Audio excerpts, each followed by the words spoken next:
जय श्री कृष्णा। स्वागत है आपका हमारे YouTube चैनल में। आज हम कार्तिक मास के 7वें दिन की कथा और कार्तिक महीने की कहानी सुनाएंगे। आइए शुरू करते हैं 7वें दिन की कथा। बोलिए बांके बिहारी लाल की जय।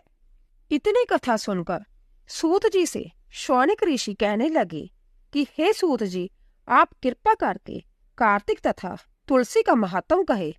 तब सूत जी कहने लगे कि हे ऋषियों, जो तुमने मुझसे पूछा यही प्रश्न एक समय नारद जी से राजा पृथु ने किया था, और जो उत्तर नारद जी ने उन्हें दिया वही मैं तुमसे कहता हूँ।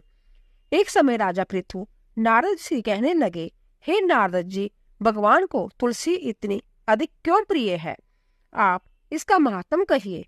तब नारद जी कहने लगे कि एक समय राजा इंद्र बहुत सी देवताओं और अप्सराओं सहित महादेव जी के दर्शनों को गए। जब कैलाश पर पहुंचे तब एक बड़े भारी आकार वाले और भयंकर नेत्रों वाले पुरुष को देखकर इंद्र ने पूछा कि तू कौन है और शिव कहाँ है? जब कई बार प्रश्न पूछने पर भी उसने कोई उत्तर नहीं दिया तो इंद्र ने क्रोध में आकर अपना वज्र उसके कंठ पर दे मारा, जिससे उसका कंठ नीला हो गया, परंतु इंद्र का वज्र भी भस्म हो गया। फिर उसकी आंख से ऐसी प्रचंड अग्नि निकली मानो इंद्र सहित सारे संसार को भस्म कर देगी। ऐसी स्थिति देखकर बृहस्पति जी हाथ जोड़कर और इंद्र को दंडाकार झुकाकर भगवान शिव की स्तुति करने लगे कि हे देवादिदेव, त्रिपुरासुर तथा अकासुर का नाश करने वाले, जग का फल देने वाले त्रिपुरारी, आपको नमस्कार है। ब्राह्मणों की रक्षा करने वाले, आपको नमस्कार है। नारद कहने लगे कि हे राजा पृथु, इस प्रकार स्तुति सुनने पर श्री महादेव जी ने त्रिलोकी को नष्ट कर देने वाली अग्नि को शांत कर दिया और कहने लगे कि हे देवताओं, वर मांगो। मैं आपकी स्तुति सुनकर अति प्रसन्न हुआ हूँ। हमने इंद्र को जीवन दान दिया, और हे बृहस्पति जी, आज से तुम्हारा नाम भी जीव होगा। बृहस्पति जी कहने लगे, यदि आप प्रसन्न हैं तो इंद्र की रक्षा कीजिए और संसार को जला सकने वाली अग्नि जो आपके नेत्र से उत्पन्न हुई है उसको शांत कीजिए। तब शिव कहने लगे कि नेत्र से निकली हुई अग्नि वापस कैसे आए? अंततः अब हम इसको दूर फेंकते हैं। ऐसा कहकर अग्नि को हाथ में लेकर समुद्र में फेंक दिया। वह आग गंगा के संगम गंगा सागर में जाकर गिरी और बालक बनकर रोने लगी। उसके रोने की आवाज से पृथ्वी कांपने लगी तथा सातों लोग बहरे हो गए। ऐसा आश्चर्य देखकर वहां पर आए हुए ब्रह्मा जी समुद्र की गोद में बालक देखकर आश्चर्य से पूछने लगे कि यह बालक किसका है? समुद्र ने बड़े आदर से बालक को उठाकर ब्रह्मा जी की गोद में दे दिया और कहने लगे कि यह मेरा पुत्र गंगा से उत्पन्न हुआ है, आप इसके जात कर्म कराए। फिर उस बालक ने ब्रह्मा जी की दाढ़ी पकड़कर इस जोर से मरोड़ी कि ब्रह्मा जी के नेत्रों में आंसू आ गए। किसी प्रकार दाढ़ी छूटी तो ब्रह्मा जी ने कहा, इसने हमारी आंखों से जल निकाला है, अंततः इसका नाम जालंधर होगा। परंतु यह शिव के अतिरिक्त और किसी के हाथ से नहीं मरेगा, क्योंकि यह शिव के अंश से ही उत्पन्न हुआ है। यह अभी जुआ हो जाएगा। तब ब्रह्मा जी शुक्राचार्य को बुलाकर और उसका राज्याभिषेक कराकर अंतर्धान हो गए। तब समुद्र ने कालनेमी की कन्या वृंदा के साथ उसका विवाह कर दिया, जो कि पतिव्रताओं में सबसे प्रथम और अति सुंदर थी। परम सुंदरी वृंदा के साथ विवाह कर जलंधर अति प्रसन्नता से दिन बिताने लगा। जब जलंधर घर आता तो वृंदा अपने हाथ से पंखा जलती, अर्घ्य आचमन उसको अर्पण करती। वह अपने पति को नारायण समझकर उसकी सेवा किया करती थी। नारद जी कहने लगे कि हे राजा पृथु, अब मैं पतिव्रता स्त्रियों के कुछ लक्षण तुमसे कहता हूँ। पतिव्रता स्त्री अपने पति के दुख में दुखी और उसके सुख में सुखी होती है। परदेश में जाने पर दुखी और पति के मर जाने पर सती हो जाती है। पति के पाप तथा पुण्य को आधा बांटने वाली स्त्री को अपने पति के मर जाने पर अवश्य सती हो जाना चाहिए।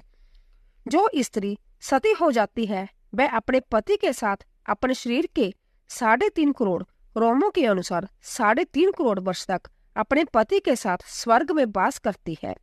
जो स्त्री सती होने के लिए जितने कदम शमशान की ओर जाती है, उसको कदम कदम पर एक एक यज्ञ का फल प्राप्त होता है। वह अपने माता पिता तथा पति तीनों कुलों को पवित्र कर देती है। जैसे सपेरा सांप को बिल से बाहर निकाल लेता है, वैसे ही वह अपने पति को नरक से बाहर निकाल लेती है। अंततः पतिव्रता स्त्री को अपने मृतक पति के साथ ही सती होना उनका परम धर्म है। इतना कहकर नारद जी बोले, हे राजा पृथु, देवताओं से डरकर जो सब दैत्य पताल में भाग गए, वह जलंधर का अव्यय पाकर फिर पृथ्वी पर आकर घूमने लगे। उसी समय जालंधर ने कटे सिर राहु को देखा तो उसने शुक्राचार्य से इसका कारण पूछा। तब शुक्राचार्य ने समुद्र मंथन तथा देवताओं द्वारा रत्नों के हरण की कथा सुनाई। इस प्रकार पिता का मंथन और दैत्यों का अनादर सुनकर जालंधर ने क्रोध में आकर गस्मर नाम वाले दूत को बुलाकर सुधर्मा के पास भेजा। वह सभा में जाकर अभिमान पूर्वक इंद्र को नमस्कार न करके कहने लगा कि दैत्यपति जालंधर ने जो कुछ कहा है वह सब तुम सुनो। हमारे पिता का मंथन करके जो तुमने रत्न लिए हैं उन पर तुम्हारा कोई अधिकार नहीं। अंत वह रत्न हमको वापस कर दो। गसमक के ऐसे वचन सुनकर इंद्र व्यय और विस्मय से कहने लगा कि समुद्र सदैव हमारे शत्रु दानवों की रक्षा करते हैं। अंत हमने उसको मत कर रत्न लिए हैं, इसीलिए उन पर दैत्यों का कोई अधिकार नहीं है। दूत ने यह सब समाचार वापिस आकर जालंधर से कहा तो वह अंततः क्रोधित हुआ और देवताओं को जीतने का उपाय सोचने लगा। उसने सब दिशाओं तथा पातालों में अपने दूत भेजकर सब दैत्यों को बुलाया और शुंभ तथा निशुंभ को अपना सेनापति बनाकर स्वर्ग के नंदन वन में जाकर इंद्र की अमरावतीपुरी को घेर लिया। तब देवता भी युद्ध के लिए बाहर निकल आए और अनेक प्रकार के शास्त्रों से देवताओं तथा दैत्यों में युद्ध होने लगा। वे सब एक दूसरे को मार मार कर गिराने लगे। सब तरफ खून बहने लगा।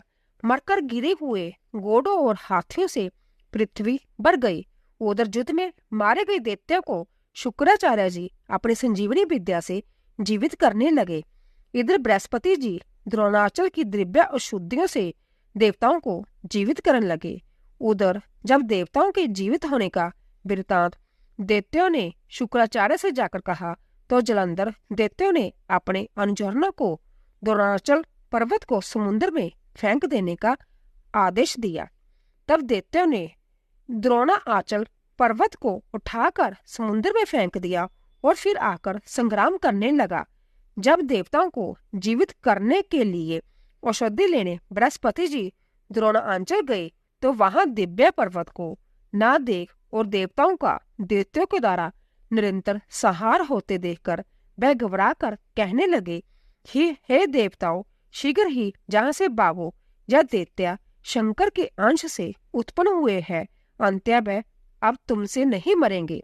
गुरुजी की यह बात सुनकर देवता डर के मारे दशों दिशाओं को भागने लगे और जालंधर दैत्यों ने जीत के नगारे बजाते हुए देवों की अमरावती नगरी में प्रवेश किया।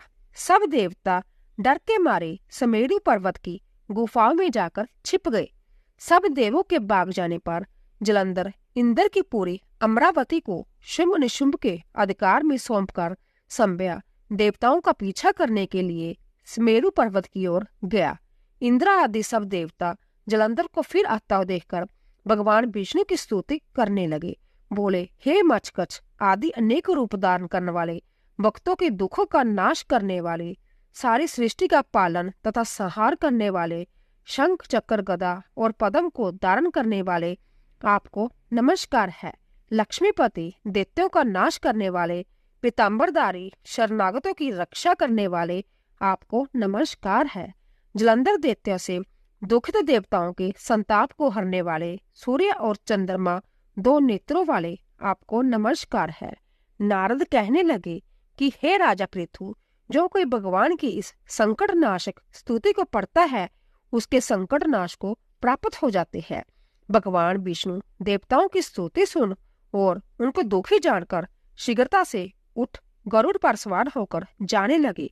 तो लक्ष्मी जी ने पूछा कि भगवान आप कहाँ जा रहे हो? तब उन्होंने उत्तर दिया कि तुम्हारे भाई जलंधर से पीड़ित देवताओं की सहायता के निमित्त जा रहा हूँ। तब लक्ष्मी जी कहने लगी कि हे भगवान, मैं आपकी परम प्रिय हूँ, तब आप मेरे भाई को कैसे मारोगे? तब भगवान ने कहा कि शंकर से उत्पन्न और ब्रह्मा के वचन से हम जलंधर को कदापि नहीं मारेंगे। ऐसा कहकर वह शंख चक्र और खंडक लेकर जालंधर के साथ युद्ध करने के लिए चल दिए। जिस समय भगवान युद्ध करने के लिए गए तो बहुत से दैत्य गरुड़ के पंखों के बेग से ही मारे गए। पवन से पीड़ित दैत्य को देखकर जालंधर को अंतित क्रोध आया और वह भी विष्णु के सम्मुख युद्ध को आया। उस समय भगवान विष्णु और जलंधर दैत्यों का महाघोर युद्ध हुआ। आकाश मेघों की तरह बाणों से ढक गया। तब भगवान ने जलंधर के ध्वजा, छत्र, घोड़ी और धनुष सब अपने बाणों से काट डाले। जलंधर ने भी गरुड़ के मस्तक पर गदा मारकर गरुड़ को मूर्छित कर दिया। भगवान ने उसकी गदा को अपनी तलवार से काट दिया। फिर दोनों में मल युद्ध हुआ। जलंधर ने भगवान की छाती पर मुक्का मारा। उस समय भगवान और जलंधर के इस घोर युद्ध को देखकर सारा संसार भयभीत होकर कंपन हो गया। तब भगवान विष्णु ने कहा, हे दैत्यराज, तुम्हारा और हमारा युद्ध ठीक नहीं, क्योंकि तुम लक्ष्मी के भाई हो। तब जलंधर ने कहा, यदि आप प्रसन्न हैं तो मुझको यही वरदान दे कि लक्ष्मी जी तथा अपने गणों सहित आप मेरे घर में वास करो। एवं मस्तु, ऐसा ही होगा, कहकर भगवान लक्ष्मी जी सहित जलंधर नगर में चले गए। तब जलंधर देवताओं के स्थान पर सब दैत्यों को नियुक्त करके जलंधर नगर में निवास करने लगा और देव, गंधर्व, किन्नर, जक्ष आदि के पास जो भी रत्न थे वह सब अपने अधिकार में करके निशुंभ को शासन करने के लिए पाताल में भेज दिया। वहां उसने शेष आदि नागों को वश में कर लिया। इस प्रकार जलंधर देव, जक्ष, किन्नर, गंधर्व और मनुष्य सबको अपनी प्रजा बनाकर पुत्र समान तथा धर्म की नीति से उनका पालन करते हुए त्रिलोकी का राज्य भोगने लगा। नारद जी बोले, हे राजा पृथु, एक समय भगवान के दर्शन करने तथा जलंधर की राज्य लक्ष्मी देखने के लिए हम भी वहां गए। इसी तरह 7वां अध्याय पूरा हुआ। बोले बांके बिहारी लाल की जय। कार्तिक महीने की कहानी। एक बुढ़िया थी, वह रोज गंगा नहाने जाया करती थी। बहू को घर पर काम करने के लिए छोड़ जाया करती। बुढ़िया तो रोज गंगा पर नहाया करती और बहू घर पर रोज कार्तिक नहाया करती। बहू के नहाने का सास को पता नहीं था कि बहू भी कार्तिक नहाती है। वह सुबह ही सारा घर का काम करके नहाया कर उसके घर पर ही गंगा आ जाया करती। एक बार की बात है कि सास का हार गंगा में खो गया। सास जब घर आई तो बड़ी उदास थी। बहू ने पूछा सास से, क्या हुआ? सास ने कहा कि मेरा हार खो गया। तो बहू ने कहा कि आपका हार तो मेरे पास है। सास ने कहा, तेरे पास कैसे आया? बहू ने कहा कि गंगा ने लाकर मुझे दिया। वह कहने लगी, जहाँ पर गंगा कहाँ से आई? बहू ने कहा कि जब मैं गंगा का नाम लेकर नहाऊं तो रोज गंगा मुझे दर्शन देने के लिए आती है। सास को मन ही मन बड़ा आश्चर्य हुआ। सास ने कहा कि मुझे भी गंगा के दर्शन करा दो। जब बहू को अगले दिन गंगा माता के दर्शन हुए तो उसने गंगा से कहा कि मेरी सास को भी दर्शन देना, वरना वह मेरी बात को झूठा समझेंगी। गंगा ने मना कर दिया। फिर बहू ने कहा कि मैं तो सास से झूठी हो जाऊंगी, दर्शन तो आपको मेरी सास को देने ही पड़ेंगे। फिर गंगा ने सास को दर्शन दे दिए। सास बड़ी खुश हुई, कहने लगी कि बहू, तेरे कारण मुझे भी दर्शन हो गए। मैं तो इतनी दूर जाती थी तब भी गंगा के दर्शन नहीं हुए। जय गंगा मैया की जय। जय कार्तिक महाराज की जय। सारी कथा सुनने के लिए आप सभी का धन्यवाद।